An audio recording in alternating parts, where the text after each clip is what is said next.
On va essayer d'analyser ce bit ici. C'est là où nous sommes maintenant. Et voilà, là on avait fait notre choche, on a plutôt notre OS qui est la continuation de notre structure. Et puis là, au lieu de casser directement, vous allez voir qu'on n'a pas fait, qu'on n'a pas cassé vraiment, on était venu juste prendre la liquidité là en haut. Bref, là on ne peut pas considérer ce niveau comme changement de structure. Non, non. Pourquoi? Parce qu'il a fallu qu'on clôture là en haut. Si on venait de clôturer, si on a vraiment une clôture de bougies là en haut, alors on aura changé complètement la structure. Donc, en daily, on aura changé directement. Au lieu d'être baissier encore, ça sera directement, on sera déjà haussier. Et voilà donc, à ce niveau, vraiment, on n'a pas encore changé quoi que ce soit. Mais si on analyse maintenant ce sous-mouvement ou soit cette sous-structure-là, on peut voir qu'on a déjà, vu qu'on avait pris notre indicement, comme je vous avais dit, on ne peut pas confirmer, on ne confirme un haut que si on a pris l'indicement. Tout comme, donc on confirme un point après la prise de l'indicement ou soit la cassure du point valide. Et là, nous avons pris notre indicement à ce niveau, ce qui fait que ce point haut est déjà confirmé comme un point haut. Alors donc, à ce niveau, on a ces mouvements comme ça. Nous avons déjà notre mouvement comme ça. Mais ici, après ce BOS qu'on a fait ici, on n'a pas d'indicement sur ces mouvements. Voilà pourquoi, à ce niveau, on ne peut pas dire que vraiment ça c'est un BOS. Jusqu'à présent, ça aussi c'est un sweep de liquidité. On n'a pas encore... donc on a rien comme pullback qui est là. Par contre, si on fait un truc pareil, si par exemple on vient, on casse ces bougies-là, alors nous avons notre pullback qui sera effectué comme ça, et ça sera notre BOS. Donc on aura confirmé un point haut encore là en haut. Donc on n'aura pas confirmé, mais on aura notre indicement qui est valide. Et puis là, et puis dans ce sens-là, donc, on pourra maintenant faire nos analyses de quelle façon on pourra dire ça peut monter et puis venir prendre l'indicement qui est là, parce que c'est déjà, bon, on aura pris ces points hauts là, et ça sera notre indicement. Alors dans ce cas, on pourra dire que notre analyse, on peut se dire que nous avons les mouvements, on a notre BOS à ce niveau, on a notre indicement à ce niveau là. Alors on peut s'attendre à ce que les prix viennent dans ce taux de bloc là. Donc on attend la prise de l'indicement ici, et puis le prix vient dans ce taux de bloc. Nous on cherche maintenant l'achat ici pour continuer les mouvements. Voilà un peu c'est à quoi on peut s'attendre. Alors à cet instant, vu que cette situation n'est pas encore effectuée, qu'est-ce que nous on peut attendre pour le moment? Ce que nous allons attendre, c'est juste que les prix décident en fait. C'est juste que les prix décident, parce que vu que ce mouvement ici, ce mouvement n'a pas d'indicement, donc jusqu'à preuve du contraire, ce mouvement est considéré comme un autre indicement. Et s'il faut espérer, et s'il faut espérer une hausse,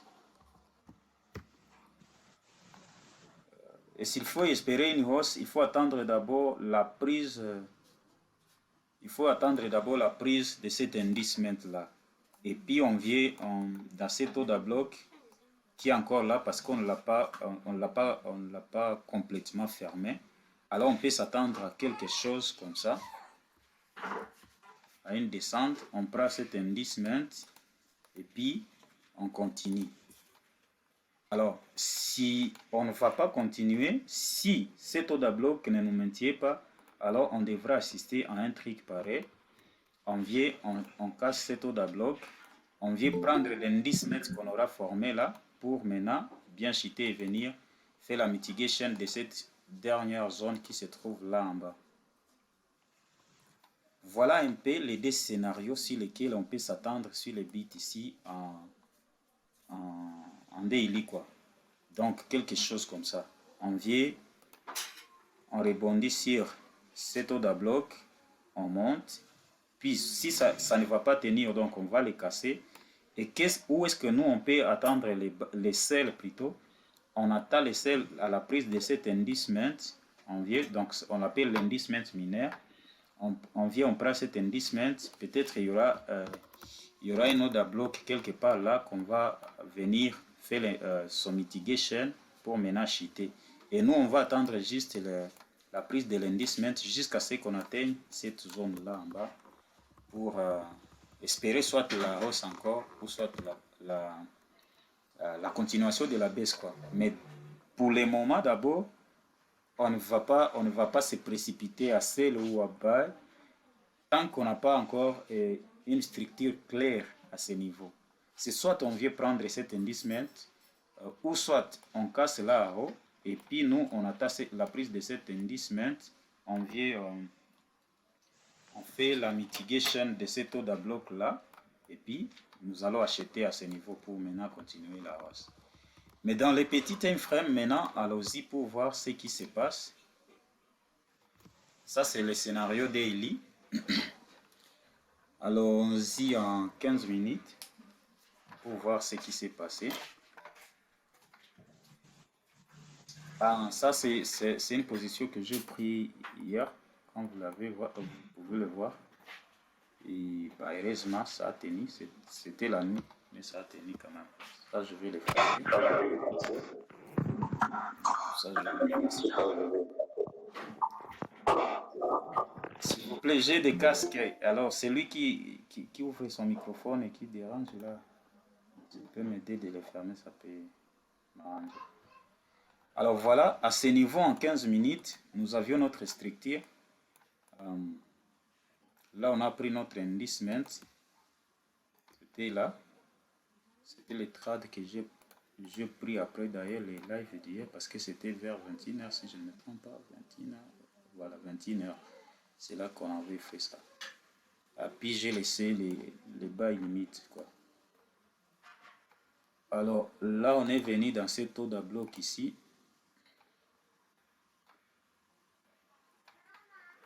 Et donc, ici, on a fait notre casseur de structure, ou soit BOS à ce niveau-là. On a fait notre BOS.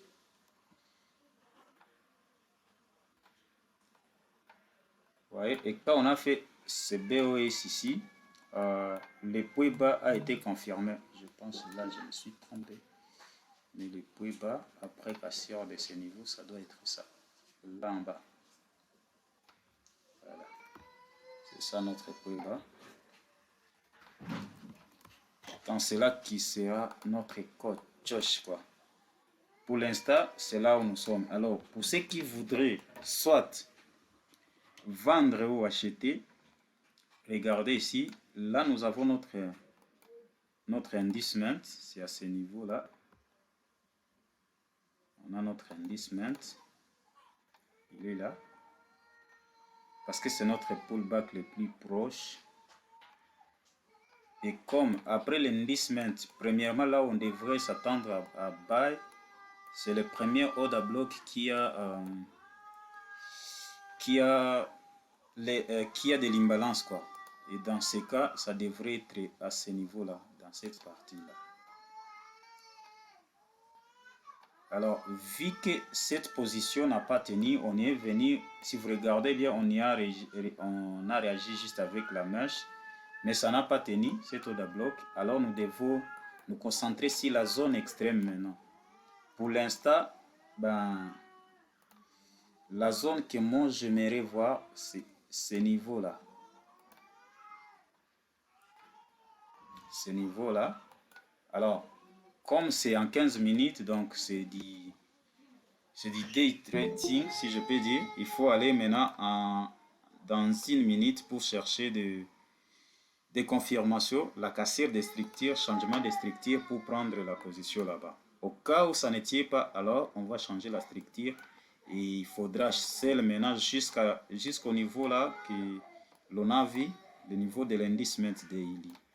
Voilà un peu les scénarios sur lesquels je m'attends sur les BTC. Pour l'instant, en tout cas, si quelqu'un voit de la confirmation des structures en 1 minute, il peut prendre 1 minute, 3 minutes, tu peux chercher dans les dés pour prendre une position. Mais si on casse là en bas, alors on aura changé la petite structure, il faudra changer et chercher des selles jusqu'à l'indice daily.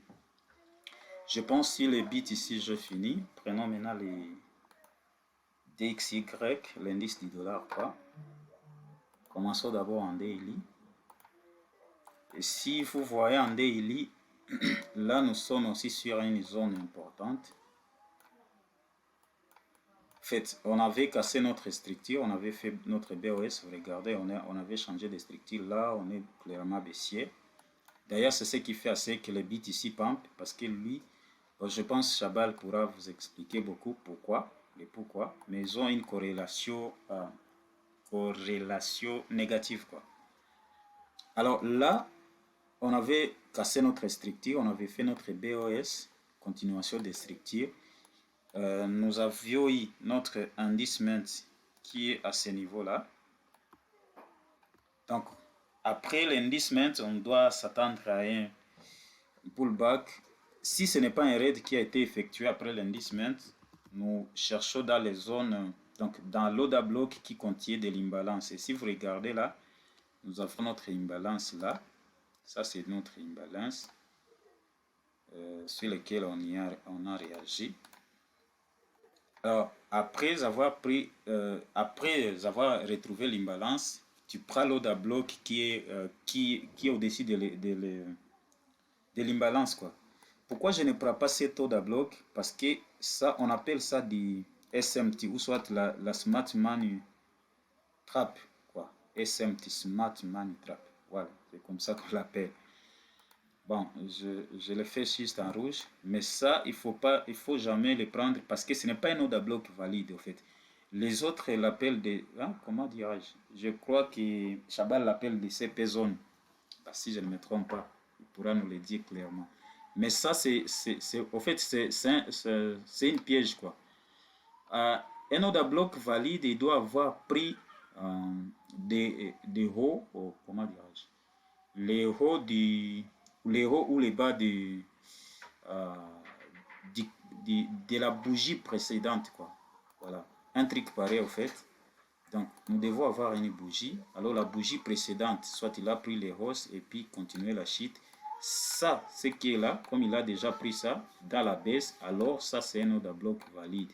Et s'il a maintenant le fair value gaps, son propre fair value gaps, alors ça donne encore plus de probabilités. Et donc, voilà, là, on est dans la zone là. Ce qui serait logique, c'est quoi? C'est que au niveau d'ici, ça c'est notre zone qui n'a pas subi le mitigation ici. Là,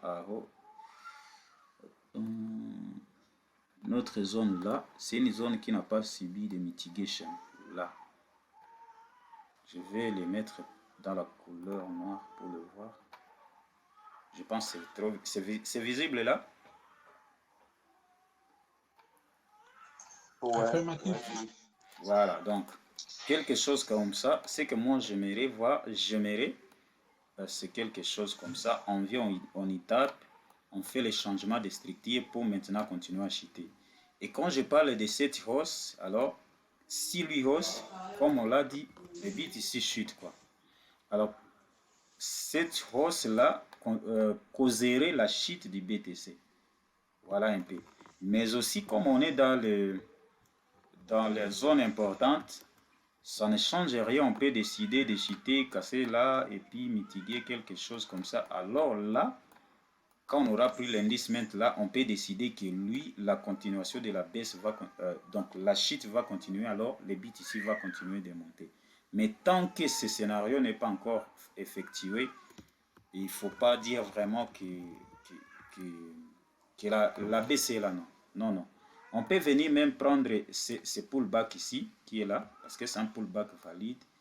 Ça ne sera pas vraiment le changement de structure, plutôt ça sera la confirmation du haut, d'un point haut de la sous-structure.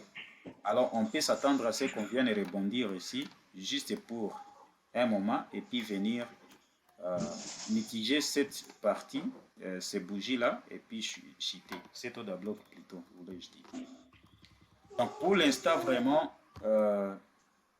étant donné qu'on n'a pas, pas encore touché la zone extrême, moi je pense que la correction qui est visible, qui est probable sur les bits ici, il faut la prendre au sérieux, tout en surveillant aussi l'indice du dollar, parce que s'ils pensent vraiment, s'ils viennent ici pour faire la mitigation de cette zone, alors le bit ici va chuter.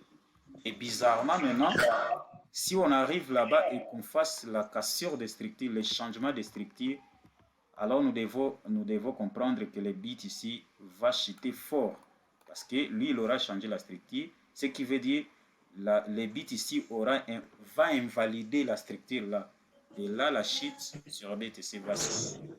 Voilà un peu, je ne sais pas si c'était clair, mais c'est un peu l'idée qu'on a dit qu'on va, c'est quoi on va en parler. Je pense que c'est tout. C'est tout. Donc, il faut surveiller juste l'indice du dollar. C'est vrai qu'il est dans une zone importante, mais on n'a pas encore touché l'extrême qu'il faut. Donc, il faut les tenir à l'air, quoi. Et puis, les bits ici aussi, les surveiller, voir si on aura l'opportunité de shorter ou soit de continuer la hausse, quoi. Voilà un peu.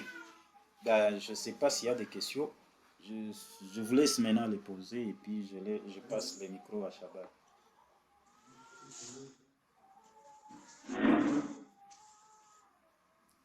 Il y a des questions? Ouais, bon, moi j'ai quelques questions. Allez-y. Ok, bon, quelle est la différence entre l'indice Mint et puis le pullback par exemple? Alors, l'indice c'est... En fait, les pullbacks les plus proches, c'est ça ce qu'on appelle l'indice. Comme j'avais expliqué dans la vidéo, nous avons la structure qui est comme ça, n'est-ce pas? Mais là, quelqu'un va dire que non, ça c'est des hauts de plus en plus haut. Mais en réalité, là, sur ces mouvements, on n'a pas un haut qui est valide. Il faut attendre d'abord dans ces pullbacks. Ça, c'est juste des pullbacks. D'ailleurs, en réalité, ce sont des pullbacks d'une grande structure. C'est quand on aura venu prendre un des indices, souvent vous allez voir que les marchés, observez bien vraiment le graphique, vous allez voir que les marchés montent, montent, et puis quand ça vient, ce qu'il faut du smartman, même les ICT, ils vont se dire non, on a changé la structure.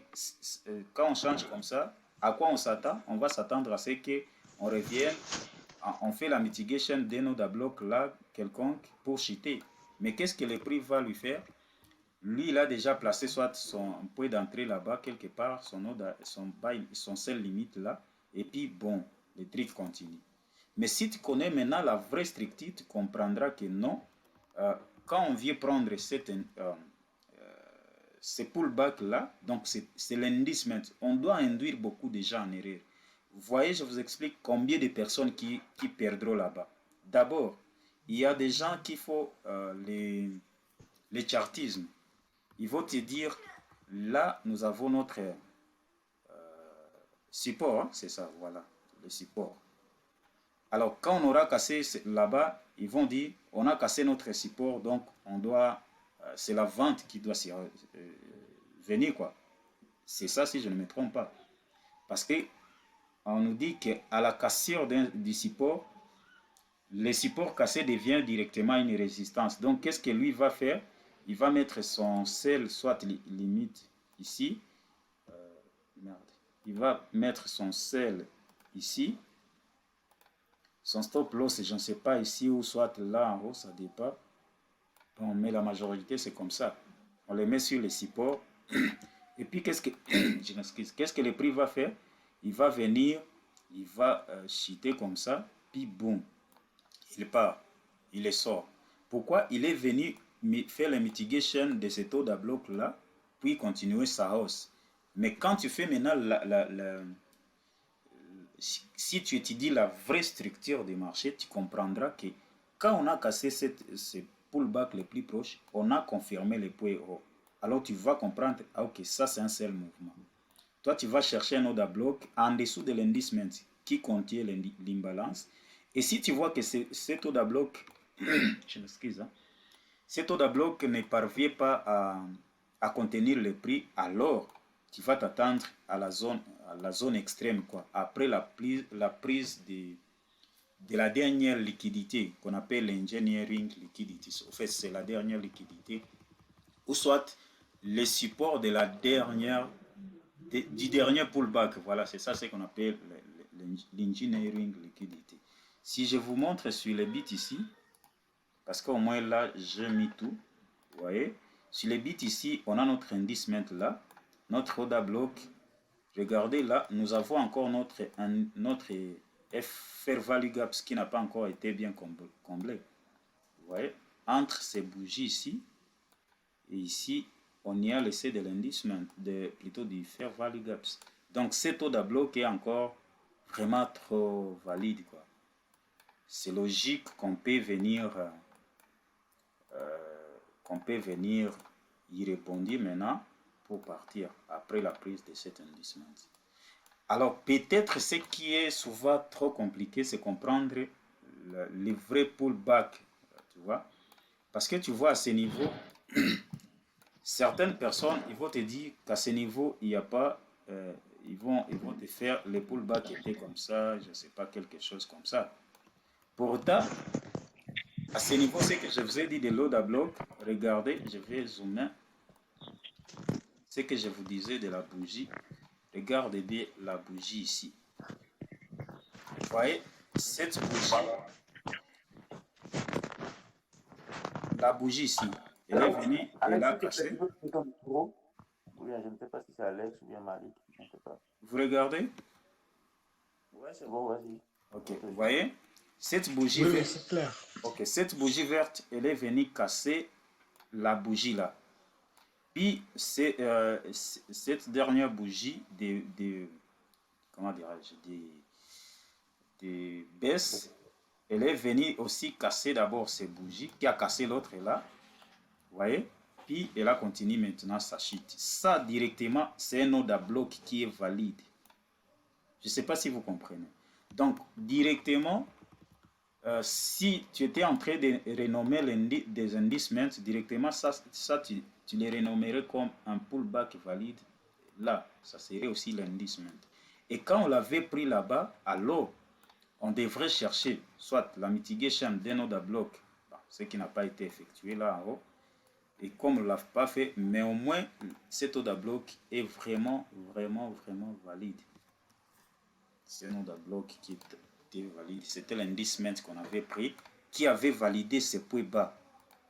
Quand on avait pris cet indice là, alors ce point bas a été valide. Vous voyez? Donc c'est comme ça qu'il faut voir. Il ne faut pas juste voir les gros mouvements pour dire que c'est ça seulement l'indice. Il y a ce qu'on appelle les single candle mitigation. C'est ça en fait. C'est dans ce sens. On a cassé la bougie, on a pris les previous, les previous daily. Je ne sais pas comment on les dit, mais on a pris les hauts de la bougie. Voilà, previous high daily. On l'a pris. Et puis on a continué notre baisse. Ça, en réalité, d'ailleurs, pour ceux qui font même des ICT, il se complique sur ça. Il va dire que ça, c'est la dernière bougie des hausses avant la baisse. Pourtant, en réalité, c'est ça la bougie, la dernière bougie des hausses avant la baisse. Pourquoi? Parce que c'est elle est là, elle englobe même la bougie verte là. Donc, ce n'est pas seulement la couleur de bougie qu'il faut voir, il faut aussi voir ce qu'a fait la bougie. Parce que la bougie parle beaucoup. Alors, si elle a pris les previous daily high, ce qui veut dire c'est elle qui a la hausse dedans. Donc, c'est elle la bougie haussière avant la continuation de la baisse. C'est pourquoi c'est un order block valide. Alors, Dans ces niveaux, alors tu peux aller dans les petits time frames pour raffiner la zone, soit trouver quand même une zone un peu plus petite que toute cette grosse bougie-là. Tu vas en petit time frame pour la raffiner maintenant et trouver une petite zone peut-être sur laquelle les prix pouvaient rebondir comme ça. Vous voyez, c'est un peu ça. Je ne sais pas si c'est clair comme ça. Bon, ça peut aller. Bon, ça irait lentement, comme on fait des zooms maintenant chaque semaine, je pense que ça ira lentement.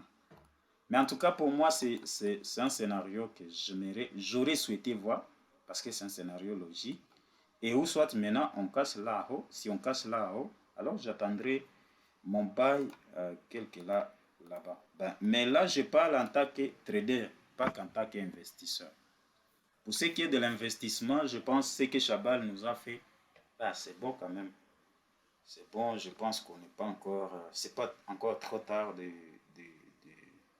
d'investir. Et pour ceux qui aimeraient maintenant être plus safe, alors on peut attendre la clôture des ILI au-dessus de combien là, c'est combien? C'est combien maintenant? Je vais voir. Si on a la clôture des ILI au-dessus de 25 290 $, alors là, on peut se dire, si on a une clôture de bougie au-dessus de 25 290, alors on peut dire que complètement on a changé la tendance et on est parti. Alors, si tu veux acheter, ben, tu achètes, c'est un achat programmé. Quand même, les jours qu'on y, c'est pas en un jour qu'on ira dans les 68 000, non, non. Si tu achètes lentement au cours de la hausse qui va survenir, tu seras toujours rentable, quoi. Mais moi, je peux dire personnellement, on est vraiment dans les bons moments d'espérer gagner de l'argent sur les BTC. En tout cas, ça, c'est selon moi. Pourquoi? Parce qu'on est dans les zones. Moi, c'est vrai, je peux me dire, soit euh, si je vais investir safe, j'attends la cassière de là pour prendre, mais faire les DCA là-bas, ça ne casse pas les carreaux. Voilà un peu, je vous remercie. Je pense, moi, je peux arrêter par là. Ou soit il y a d'autres questions. Bon, pour ma part, c'est fini quand même. Je ne sais pas s'il y a quelqu'un. Les autres, la prise de liquidité, oui. On nous liquide presque à tout moment. Malik, toi, tu es passé.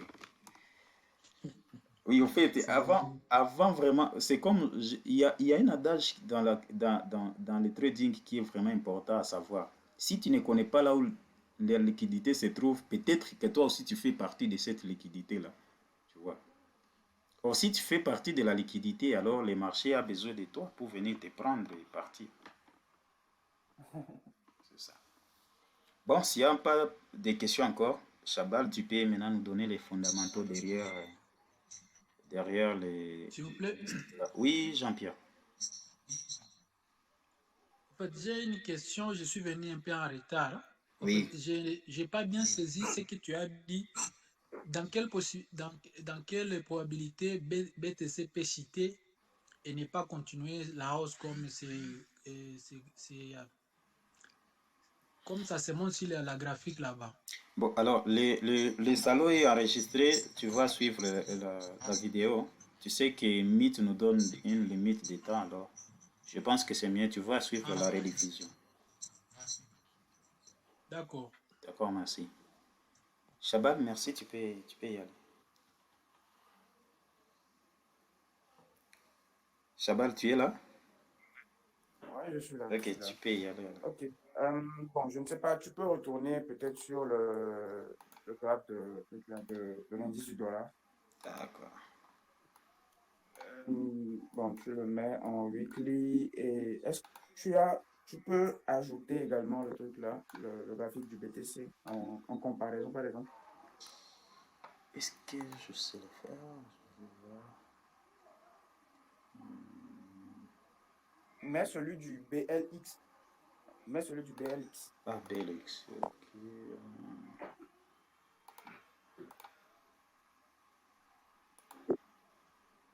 Ok. Je crois que j'ai déjà beaucoup dessiné sur lui, je sais pas. C'est pour l'historique, je pense. J'ai beaucoup. Ouais, Bon, mais je bon. vais te. Non, c'est-à-dire, Attends, je vais. non, tu l'ajoutes en comparaison, en fait. Genre, c'est-à-dire, là, on aura les deux graphiques sur le même truc, là. Voilà, tu mets l'indice du dollar et puis celui du BLX. Bon, histoire de Je fais voir comment? comment ils évoluent. Je clique sur nouvelle échelle des prix ou nouveau volet. Non, et clique sur lui-même directement, je vais voir. Ou bien on change. Ça change, hein. Bon, ça ne l'amène pas bien. Ok, donc mets le graphe sur log, je vais voir. Ça peut marcher. Attends, je vais voir. Non, Nouvelle échelle. fallait Attends, pas, je vais. fallait Ah, juste voilà. mettre le graphe sur log.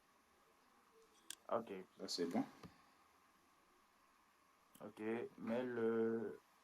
ok, mets active la fonction log juste en bas Alors, au niveau de. Ok.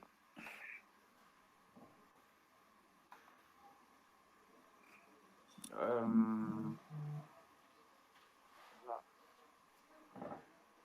ok. Bon, qu'est-ce que je peux vous dire par rapport à ça? Alors, ce que je peux dire, bon, déjà, dans un premier temps, il faut retenir que moi, je n'ai pas fait de l'économie.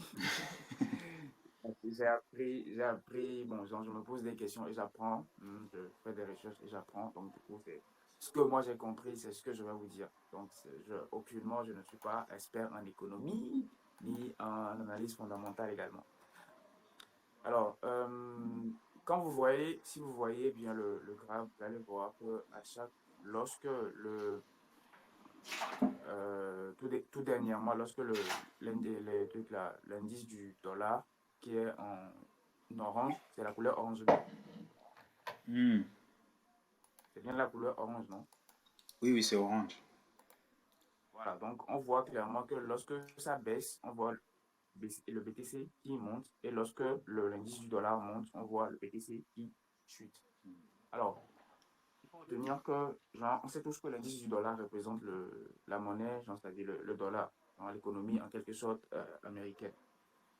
Et quand on prend le marché des cryptos, il est en quelque sorte classé parmi euh, comment je vais dire ça, il est considéré aussi en quelque sorte comme le marché des actions, donc c'est-à-dire il réagit également un peu comme si le marché des actions. Donc, sur les marchés, nous avons les transferts de valeur, donc le transfert de liquidité, si vous pouvez comprendre ça comme ça. Alors, donc, tout récemment, lorsque le BTC est rentré en tendance baissière et tout, genre, il y avait eu l'annonce économique comme quoi, voilà, on avait l'inflation qui était élevée et tout. C'était une annonce qui était en quelque sorte négative pour le marché des actions et pour le marché des cryptos, puisque le marché des cryptos est déjà réputé en tant que le marché des actifs très, très risqué. Parce que, voilà. Donc, du coup, l'économie réelle, c'est-à-dire l'économie traditionnelle, parce qu'on a tendance, depuis que nous sommes dans le monde des cryptos, on se dit que voilà, que le monde des cryptos est dissocié en quelque sorte du monde réel ou bien de l'économie réelle. Mais or, c'est faux. Il faut retenir que quoi? L'économie réelle est genre, la source de liquidité de l'économie crypto, soit du marché crypto. Parce que c'est l'argent quitte l'économie réelle pour entrer dans le marché des cryptos. Donc, si déjà tout se passe, c'est-à-dire tout est contre l'économie réelle, ou bien l'économie réelle ne se porte pas bien, et bien, genre, c'est très, comment je vais dire ça déjà? C'est compréhensible que quoi? Genre que ça va agir directement sur le marché des cryptos, puisque l'argent quitte ou l'économie réelle et ça rentre dans le marché des cryptos. Donc si, c'est un peu comme si on dit l'eau sort d'où? De la source et se jette vers, genre c'est-à-dire ça quitte le sommet qui est la source, peut-être une montagne et ça descend vers le bas. Si l'eau est coupée, ou soit si la source hein, est aride, ou il y a un problème au niveau de la source, est-ce qu'il y aura de l'eau pour les gens qui sont c'est-à-dire en bas, vers la fin, là où se trouve le truc là, là où se jette peut-être le fleuve ou bien le cours d'eau. Non, je ne pense pas. Donc, du coup, lorsque l'économie traditionnelle ne se porte pas bien, ça agit également sur le marché des cryptos. Alors, donc, déjà, il faut retenir que lorsque l'économie réelle est en crise, tout le monde pense à faire quoi? À se mettre à l'abri.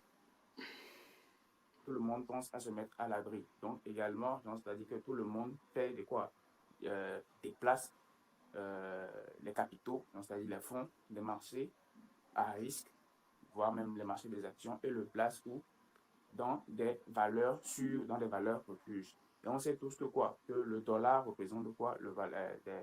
Une monnaie ou bien la devise de refuge, hein, dans laquelle les gens vont s'abriter. On a le dollar, on a l'or, on a l'immobilier, on a les obligations. Mais avec la crise qu'on a connue tout récemment, il s'est fait que l'ensemble des marchés, même les obligations, ne représentaient pas quoi? Genre, un lieu de refuge pour les capitaux. Parce que les États étaient tellement endettés. On sait tous que quand on parle d'obligations, c'est un marché qui met en relation entre les investisseurs et les États, en quelque sorte, si on peut dire ça comme ça. Donc, du coup, étant donné que les États étaient tellement endettés, on ne pouvait pas placer de l'argent dans les marchés obligataires. Donc, du coup, voilà, tout le monde, hein, on a commencé par mettre de l'argent dans le dollar, étant donné également que la Fed avait commencé par faire quoi? À augmenter les taux d'intérêt. Donc, du coup, si en tant qu'investisseur, si tu réfléchis en tant qu'investisseur, c'est là où ton argent, c'est-à-dire que tu vas placer ton argent là où ça peut te rapporter. Donc, si tu sais que, actuellement, on te dit que sur le marché des cryptos, ou bien là où tu as ton argent, alors ce qui va arriver ne sera pas bon, mais plutôt on te dit que, ok, de l'autre côté, ça va sentir bon, il fera beau de l'autre côté. Alors là, qu'est-ce que tu vas faire? Tu vas quitter, hein, là où tu es actuellement pour te mettre là-bas en attendant que voilà, genre l'orage ou bien voilà, la pluie ou bien ce qui va se passer ici finisse avant de revenir. Donc c'est ce qui s'est passé. Donc lorsque la Fed en quelque sorte a commencé par faire quoi? Augmenter les taux et tout, on a eu un transfert de fonds ou bien de transfert des capitaux, l'argent quittait le marché des actions, le marché des cryptos, hein, et directement sur le marché ou bien dans l'économie américaine où, voilà, donc la Fed avait commencé par faire quoi? Augmenter les taux directeurs. Donc c'était en quelque sorte un truc bénéfique pour les investisseurs. Donc du coup, vous allez voir que durant toute l'année 2022 où les taux ont continué par augmenter au niveau de la Fed, voilà, le dollar prenait de la valeur. Et au détriment des autres actifs comme le BTC, le S&P 500, c'est-à-dire le marché des actions, comme le marché des cryptos. Donc, tout récemment, vous allez voir maintenant que la Fed a commencé par faire quoi? Genre, le fait que la Fed a commencé par augmenter les taux, c'était pour régler le problème de l'inflation. Donc, vu que l'inflation a commencé par baisser, hein, parce que c'était l'inflation, le résultat de l'inflation qui était la sonnette d'alarme pour les investisseurs pour dire que, il y a un problème sur le marché des cryptos et le marché des actions. Donc, ils ont commencé par faire quoi? À transférer les capitaux. Donc, étant donné que les résultats pour le mois de janvier et bon, probablement le mois de février, au niveau de l'inflation, a commencé par diminuer.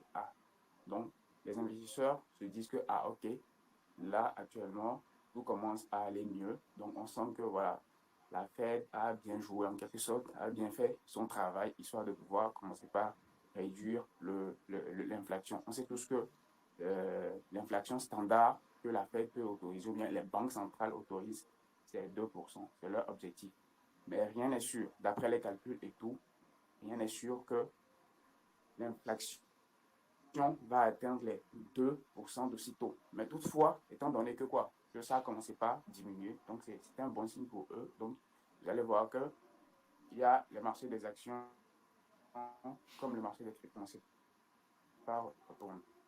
Parce qu'ils se disent que, ok, de l'autre côté, maintenant, ça a commencé par finir. C'est-à-dire que le problème a commencé par finir au niveau du marché des actions et des cryptos et que, bon, en quelque sorte, de l'autre côté, au niveau du dollar, les taux d'intérêt vont commencer par chuter. Donc, ça me sert à quoi de continuer à garder mon argent là-bas, étant donné que, genre ici, tous les actifs sont moins chers maintenant, donc je peux de là maintenant pour ramener ici et profiter également de la montée du marché des actions et des cryptos. Donc c'est un truc qui se fait en fait. Donc c'est comme ça se fait. Donc c'est pourquoi vous allez voir que lorsque l'indice du dollar monte, vous allez voir que les actifs comme le BTC et les actions, ça chute. Et lorsque l'indice du dollar chute, vous allez voir que le BTC et le marché des actions en quelque sorte montent. Donc c'est un truc un peu comme ça, voilà, qui se joue entre les marchés. Donc il faut juste retenir que quoi, sur les marchés, c'est juste une question de transfert de liquidité. Donc c'est un peu ça, je ne sais pas si j'ai expliqué. Bon, voilà, genre, quelqu'un a compris quelque chose. Ben, les amis, si vous avez compris, bon, faites poser des questions si vous avez compris ou si vous n'avez pas compris quelque chose.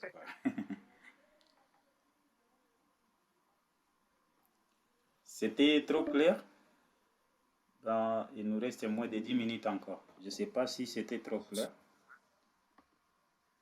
Bon, peut-être, ou bien j'ai parlé trop vite, ou bien peut-être, bon, les gens savaient ça. Donc, Oui, il y a Faustin Mouzon. Hein? Faustin Mouzon, tu peux poser la question. Oui, je voudrais que vous réexpliquiez un peu la partie, la montée des taux d'intérêt à la Fed là. Ce que ça provoque réellement par rapport à la descente des taux d'intérêt à la Fed là. Je veux que vous réexpliquiez un peu cette partie encore. ok, il faut retenir que quoi, lorsque la Fed fait quoi, baisse les taux d'intérêt, l'argent devient en quelque sorte moins cher. C'est-à-dire que il est facile d'avoir accès aux prêts au niveau des banques et tout. Donc, du coup, tu peux te permettre de prêter de l'argent parce que les taux directeurs, qui sont les taux d'intérêt en quelque sorte, sont bas. Donc, du coup, quand on te dit que tu prêtes de l'argent, tu paies 1% de taux. Donc, du coup, tu peux facilement emprunter de l'argent. Tu vois? Donc, lorsque la Fed baisse les taux pour pouvoir relancer l'économie, donc c'est-à-dire apporter de la liquidité, relancer l'économie, puisque tout, c'est-à-dire pour que l'économie connaisse une croissance. Vous voyez? Donc, en baissant les taux là, on a la masse monétaire augmente, la masse monétaire en circulation augmente, ce qui cause plus tard quoi, la dévaluation de nos monnaies, c'est-à-dire que nos monnaies perdent de la valeur. Nous, on parlera plus tard de quoi? De l'inflation. Donc maintenant, pour faire ressortir la quantité d'argent injecté à travers ce mécanisme d'augmentation et de baisse des taux directeurs, parce que pour apporter de la liquidité dans l'économie, il faut baisser les taux pour permettre aux gens de pouvoir faire des emprunts. Donc maintenant, et le contraire, pour empêcher les gens de pouvoir emprunter de l'argent et bon, en faire sortir l'argent de l'économie, on monte les taux directeurs. Ce qui a été fait. Donc, quand on a assez d'argent en liquidité, genre, c'est-à-dire quand on a une masse monétaire, hein, une grosse masse monétaire, donc nous subissons ce que nous appelons l'inflation. Donc, l'argent perd sa valeur. Et donc, pour régler ce problème-là, ou pour lutter contre l'inflation, pour couper en quelque sorte ça et limiter que la masse monétaire n'augmente, il faut commencer par faire quoi? Rendre l'argent beaucoup plus cher. Donc, pour rendre l'argent cher, ils montent les taux d'intérêt, qui sont les taux directeurs. C'est bon, c'est Est-ce que c'est bon? compréhensible maintenant? C'est clair maintenant à mon niveau. Ah, d'accord. Je ne sais pas, il nous reste quelques 7 minutes. Je ne sais pas s'il y a quelqu'un d'autre Ouais, bon. qui a des questions. Voilà. Donc, vous allez voir que c'est lorsque les taux, en quelque sorte, d'intérêt vont commencer par baisser maintenant, on aura beaucoup plus de mouvements sur le marché des cryptos et sur le marché des actions également parce que l'argent devient moins cher. Donc, tu peux facilement emprunter pour investir. Vous voyez, avec la crise de Covid qui s'est produite donc, et que genre, l'économie était en ralenti parce que tout le monde était confiné, donc tout ne tournait pas. Mais il fallait relancer l'économie. Donc, les banques centrales ont fait quoi? Ils ont baissé les taux directeurs pour permettre aux entreprises et aux ménages, en quelque sorte, de faire des prêts. Hein? C'est-à-dire ils ont rendu l'argent moins cher, si je peux dire ça comme ça. Donc, tu prêtes de l'argent peut-être, et ils avaient baissé les taux jusqu'à, bon, je pense même qu'au niveau de l'Europe, ou bien je ne sais plus si c'est au niveau de la Fed, ou bien des États-Unis, là, on avait dit que les taux même étaient en négatif. Genre, c'est un peu comme si tu prêtais 1000 francs, au lieu de rendre peut-être 1200, 1300, on te dit, bon, vu que l'intérêt est en négatif, tu rembourses peut-être combien? 900, tu vois. Donc, si toi-même, bon, selon toi, selon ton activité que tu fais, tu sais que, OK, avant, si j'emprunte 1000 francs, je pouvais normalement rembourser un truc de 1200. OK. Maintenant, on me dit que, voilà, actuellement, si tu empruntes, au lieu de rembourser 1200 là, donc tu rembourses 900. Donc, tu vas te dire, OK, connaissant ma capacité de rembourser 1200 et que vu qu'on a réduit les taux d'intérêt, on a diminué les taux d'intérêt, je peux emprunter de telle sorte que, donc là, pour emprunter, pour rembourser 1200, il va falloir peut-être emprunter plus de 1000 francs normalement. Parce que normalement, si le taux d'intérêt était à 2%, si tu prêtes un truc de 1000 francs, ouais, 1000 francs, donc si tu étais à 20%, oui. Donc, si on prend sur de 20%, ça donne 200. Donc, ce qui me donne 1200. Donc, maintenant, on a baissé les taux de telle sorte que, voilà, lorsque tu empruntes 1000 francs, tu rembourses 900. Donc, tu vas te dire que ma capacité, c'est de pouvoir rembourser 1200. Donc, je peux emprunter de telle sorte que la façon dont on a baissé les taux, genre l'emprunt le prêt, ou bien l'emprunt, je ne sais plus trop c'est quoi déjà. Ouais, c'est l'emprunt que je vais faire, la dette que je vais contracter. Voilà, la dette que je vais me permettre de contracter va me permettre, ou bien je dois pouvoir le rembourser avec mes 1200. Donc, là, tu peux emprunter peut-être jusqu'à 1500, hein? Peut-être c'est 1500 là, tu vas emprunter 1500 maintenant pour pouvoir rembourser 1200, quelque chose. Tu vois, donc si il y a plus d'argent, hein, pour toi, genre, hein, et tu vas te dire que, ok, bon, normalement, je n'avais besoin que peut-être de 1000 francs pour lancer mon activité ou bien mon business et tout. Maintenant, les 500 de surplus qui est là, maintenant, bon, je peux placer ça quelque part où je peux me faire du profit. Donc, du coup, là, bon, les 500 là, tu vas placer ça où? Peut-être dans les actifs et risqués ou bien dans les actions et tout. Parce que tu sais que, bon, ok, les 500 là, le total de 1500, tu vas rembourser 1200. Donc, en faisant ton activité avec les 1000 francs, genre, tu vas facilement rembourser les 1200 normalement. Donc, les 500 de plus, là, tu peux le mettre dans des actifs qui sont beaucoup plus risqués. Donc, c'est en quelque sorte ce mécanisme-là que nous avons eu avec pendant la crise de Covid où les taux d'intérêt étaient en négatif. Donc, beaucoup de personnes ont pu emprunter de l'argent et les États avaient fait un truc. Bon, je ne sais pas si au niveau du Congo et puis bon, des autres pays, là, ça a été fait. Ici au Togo, pendant le confinement, l'État avait en quelque sorte, bon, non, fait un truc de airdrop, c'est-à-dire partage d'argent à ceux qui étaient à la maison malgré que, bon, on ne travaillait pas. Ouais, donc il y a tout ça. Donc, du coup, tu avais de l'argent gratuit. Donc, ce qui a été fait également au niveau des États-Unis, en Europe, ouais, donc il y avait assez d'argent. Les gens avaient facilement de l'argent. Donc, du coup, si tu ne sais pas ce que tu peux faire avec l'argent, à l'instant T, tu peux l'investir pour voir si ça peut te donner quelque chose. Donc, ce qu'il y a eu à provoquer, voilà, une forte mouvement ou bien un bull run assez violent en 2021. Donc, en gros, c'est ça, c'est un peu ça.